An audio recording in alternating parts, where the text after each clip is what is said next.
Good afternoon, everybody, in English 1301 online at the University of Texas Permian Basin. Uh, that's the campus offering the course, and I am teaching remotely from my home office kitchen. Uh, don't notice all the pile of books behind me. Anyways, uh, there's been some questions about the ink sheds, and usually you would respond to at least 5 people.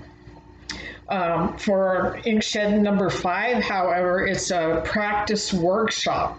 You'll be given a paper that another teacher has written and included, and you will workshop that paper, which means you will review that paper. It's a practice workshop for the practice peer review, and I'll explain that in a minute.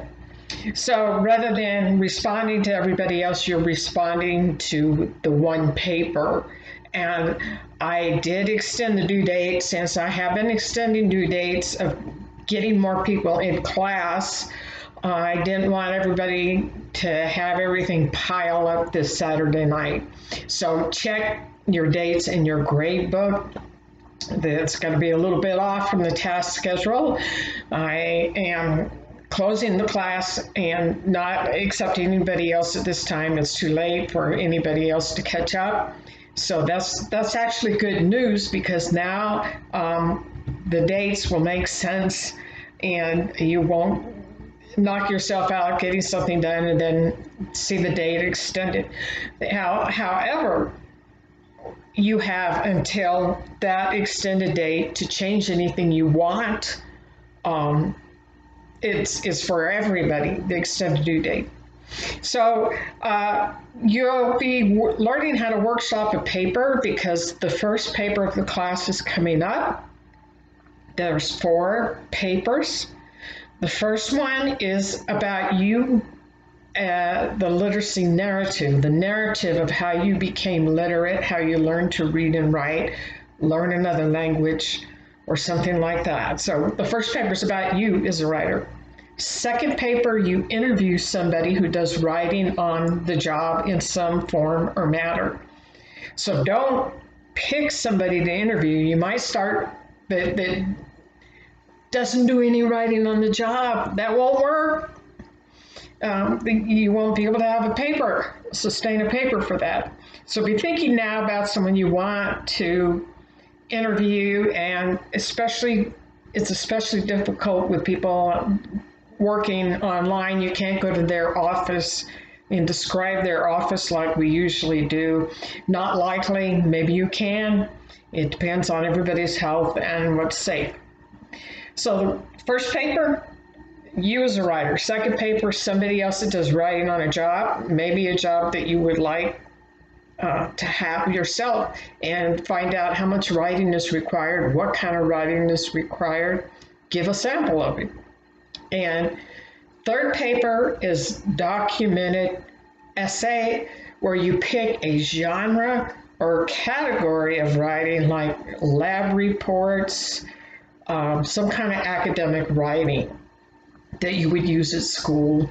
You can talk about if you're more interested in high school writing and how you have to write to certain tests. I think they still have a 25-line essay. Not my favorite. So then the last paper will be a group paper. And everybody contributes to it, but you have to do actual research. Each person in the group will do research.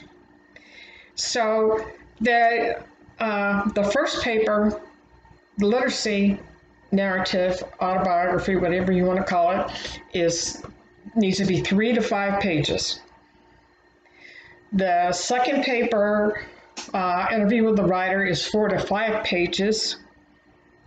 And the documented essay is about 5 pages, and so is the group paper.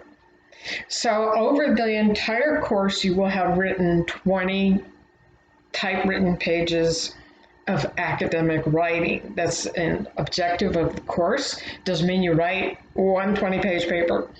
Space it out, And if you get to the end of the course and you're only going to have 18 pages, then you need to work with your group and extend that final paper so you make it to that 20-page count. So another thing I've done today is I have put in some samples of literacy narratives in next to the prompt in that module on literacy narratives.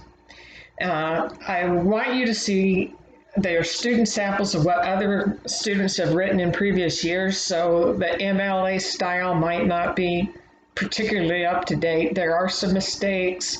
They're not perfect papers. They just did a good job of understanding literacy and what it means. Usually it means we think of it as reading and writing or learning a language. So you'll have the inkshed on life without language before you write your own literacy narrative. And it has Frederick Douglass and what he went through trying to learn to read. And it has Eva Hoffman, who came from Poland and had to learn English as a second language. That might resonate with some people. And Helen Keller, who after she was born as, a very young toddler, took ill and lost her sight and hearing and had to be in a world without sound or vision and relearn a language. Something I do a little different, it kicks it up a notch, and it might be more difficult, is I let you write about a literacy, not just reading and writing. You can talk about learning a second language. You can talk about music as a literacy. And I put in a great short essay by Mr. Torres, I can't remember his first name, student.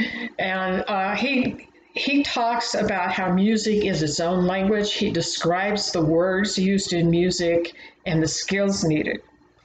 I also have a student talking about being a basketball player, how you have to learn terms, skills, names of things, how basketball players have their own language. And baseball players really do. They really do a lot of hand signals and things like that. So you would have to convince me that if you're not going to write about when you learn to read and write, if you want to write about a different literacy like dance or sports, you need to convince me that you learned another language and became skilled, and name the pivotal moment when you became skilled. So I've given you these options to look at. The easiest thing to do would be to talk about when a book mattered to you in your life. If there was ever a pivotal moment when you knew you really belonged in another language, that you had really figured out how to connect the dots in reading or writing, whether it was a parent that read to you when you were young and something resonated with you. There has to be that moment in the paper. So that's giving you a lot, and be thinking of who you're going to interview, and I'll put sample papers of everything that I can find for the group the documented essay, which you do on your own, is probably 5 pages. You have to find documentation, examples of writing. Say you were doing lab reports, you would have to find an example of a lab report and put that in your paper. And for the final group paper, I open it up to writing about any genre or category of writing that you would like. Therefore, I've had students write about graphic novels. You do enough about academic writing in this course right up through the documented essay, the third essay. So for the fourth essay, I try to make it a little bit more fun, because if you like what you're writing about, if you have an interest, then you will have a better research paper. And I'll talk about more of that in future videos. I just want to catch everybody up today. Don't worry about Meet the Teacher and the video conferences. I'm still trying to fit conferences in all over the place.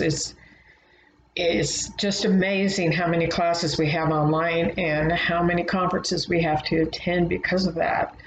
So I am here, and there's no robot grading. I am behind the machine, and as you can see, I go in and look at tests and I'll see if you were close to the answer, you missed some works cited thing by a comma, then I'll add points on. And so yeah, it takes a lot of time, and I'm looking forward to reading about your literacy moments. So I will see you at the next video.